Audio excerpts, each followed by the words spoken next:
안녕하세요. 순편한 세상 한의원 분당점입니다. 같이 잠을 자는 사람뿐 아니라 자신의 건강에도 매우 나쁜 영향을 미치는 코골이에 대해서 이야기해볼까 합니다. 잠이 보약이란 말 많이 들어보셨을 겁니다. 그만큼 수면은 중요하다고 할 수 있습니다.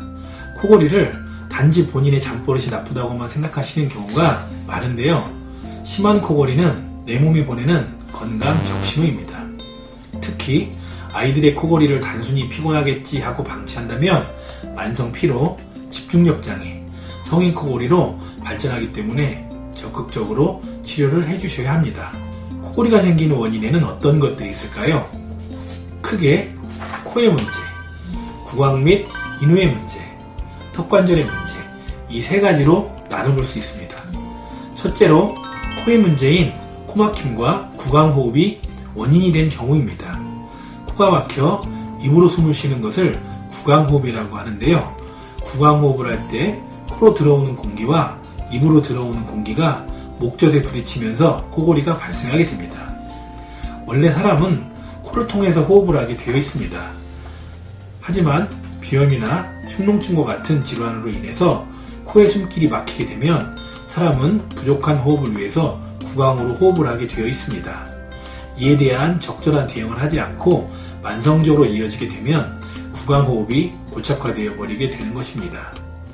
유년 시절에 비염이 발견되고 조기에 치료를 받는다면 코의 숨길이 확보되면서 자연스럽게 구강호흡도 없어질 수 있습니다. 조기에 발견하고도 치료하지 않는다면 만성적인 구강호흡으로 인해서 구강과 비강의 구조적인 변형이 일어나게 되고 코가 뚫려 있는 경우에도 구강호흡으로 이어지는 경우가 있습니다. 코로 호흡하는 훈련이 되지 않았기 때문입니다. 구강호흡이 지속되게 되면 구강 구조의 자체적인 변형이 일어나면서 여러가지 부작용들이 나타날 수 있습니다. 가장 대표적으로 발생되는 부작용이 바로 아데노이드형 얼굴 변형입니다. 입이 돌출된다거나 치아나 잇몸이 밖으로 드러나는 경우가 바로 이 경우입니다.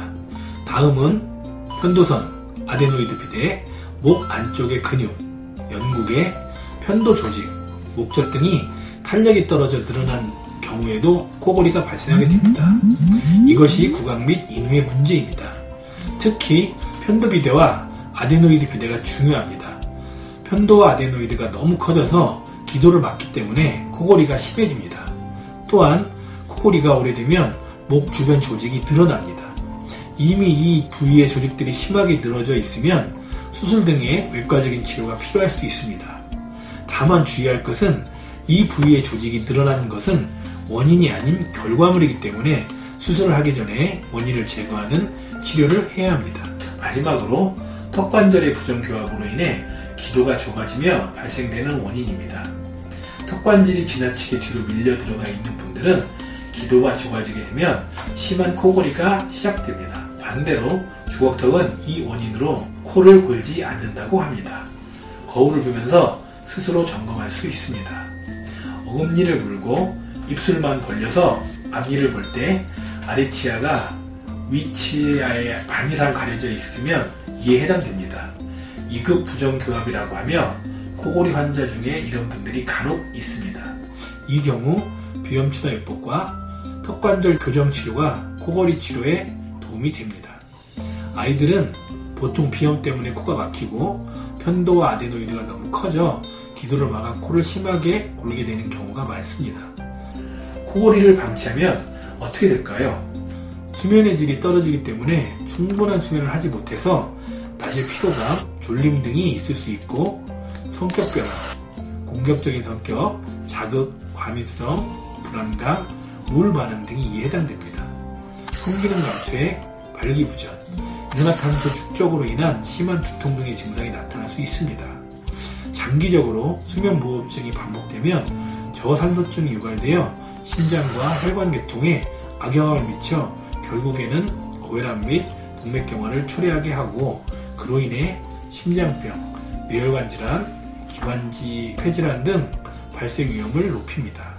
소아는 만성 비염, 만성 편도염, 아데노이드 비대, 구강호흡형 구강구조, 집중력 장애 등이 나타날 수 있고 성장에도 방해가 됩니다. 그렇다면 과연 비수술요법으로 한방 치료만으로 코골이를 해결할 수 있는가? 많은 분들이 궁금해하십니다. 결론부터 말씀드리면 네, 충분히 치료 가능합니다.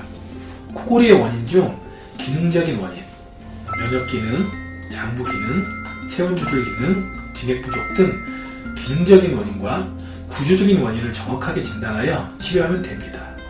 비염 축농증이 있는 경우에는 비염 축농증을 치료하면 코골이가 없어지게 됩니다. 턱관절이 밀려 들어간 경우에는 구조적인 치료를 꼭 해야 합니다. 비염 축농증, 부종교합, 수면부호, 입냄새 등 동반되는 질환도 같이 치료됩니다. 비만으로 인해서 없던 코골이가 갑작스럽게 생긴 경우엔 살만 빼도 코골이가 확 줄어듭니다. 편도비대, 아데노이드 비대 등은 편도사혈요법과 같은 외치요법으로 좋은 효과를 볼 수 있습니다.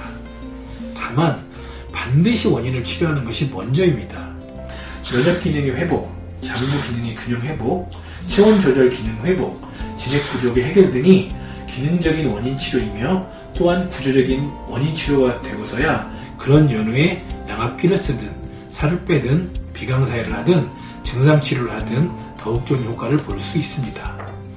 요즘은 스마트폰에서 앱을 통해 코골이의 정도를 확인해 볼 수 있습니다.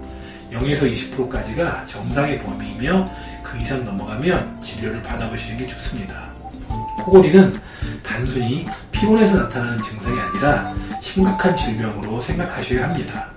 오랜 기간 나아지지 않아 피로도 심해지고 주변 사람에게 피해가지 않을까 스트레스 받고 계신다면 심한 합병증이 나타나기 전 꼭 치료 받아보시길 권해드립니다.